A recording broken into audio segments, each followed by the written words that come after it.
Bismillahirrahmanirrahim. Assalamualaikum warahmatullahi wabarakatuh. Halo teman-teman semua. Nah, tidak terasa lagi ya kita akan melaksanakan Isra Mi'raj Nabi Muhammad SAW. Nah, teman-teman, terkadang banyak yang bertanya-tanya tentang hikmah Isra Mi'raj Nabi Muhammad SAW. Pertanyaannya seperti ini. Kalau memang tujuannya untuk berjumpa dengan Allah, kenapa harus ada rangkaian perjalanan ke beberapa tempat? Hingga bahkan beliau ke Baitul Maqdis. Kenapa tidak langsung saja naik ke langit, bertemu dengan Allah atau berjumpa dengan Allah Subhanahu wa taala untuk menerima perintah salat? Nah, teman-teman, di sini kita harus tahu bahwasanya Nabi Muhammad SAW dengan perjalanan dan Isra Mi'rajnya beliau mampir ke beberapa tempat. Yang pertama, beliau mampir dan sholat di Thaibah, yakni kota Madinah. Yang mana kita ketahui kota Madinah ini adalah sebenarnya calon tempat hijrahnya Nabi Muhammad SAW. Kemudian yang kedua, beliau mampir ke Bukit Tursina. Yang mana Bukit Tursina ini adalah tempat Allah Subhanahu wa taala dan Nabi Musa berdialog pada masa itu. Nabi Musa alaihissalam ya. Nah, di sini juga Nabi Muhammad SAW sholat sebanyak 2 rakaat.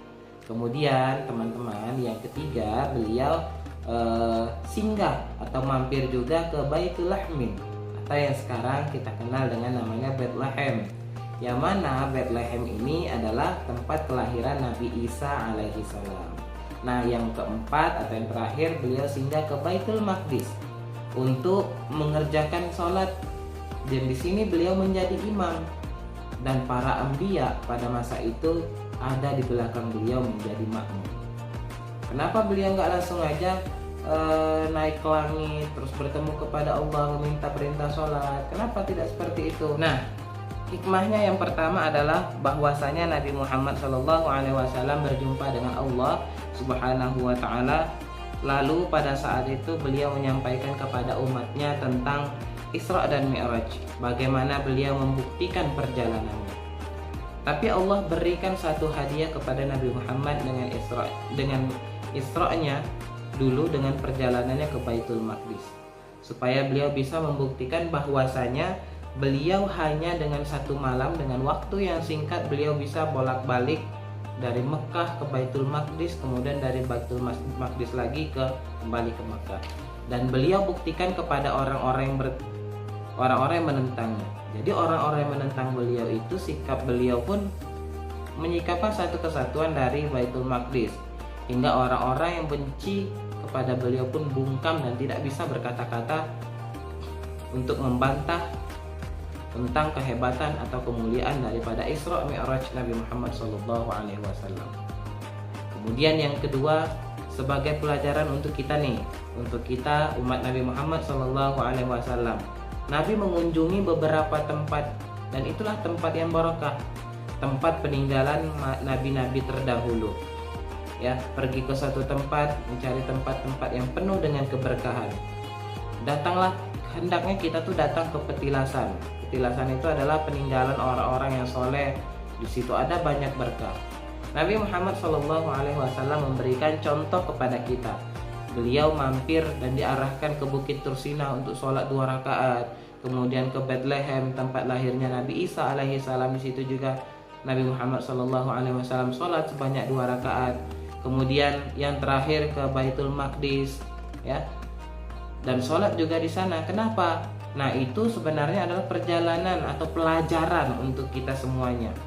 Kalau kita mau pergi cari-cari tempat yang penuh dengan berkah, cari tempat-tempat atau peninggalan orang-orang soleh, karena di situ banyak keberkahan. Lalu apakah Nabi Muhammad SAW di situ juga mengambil keberkahan? Tidak. Para ulama mengatakan bahwa Nabi Muhammad pergi ke Bukit Tursina, ke Bethlehem, bukan Nabi mengambil berkah, akan tetapi di Bukit Tursina yang sudah awalnya memang sudah berkah, akan bertambah keberkahannya karena dikunjungi dan digunakan untuk sholat atau beribadah oleh Nabi Muhammad SAW. Nah, itulah keutamaan dan keunggulan Nabi kita, yakni Muhammad SAW.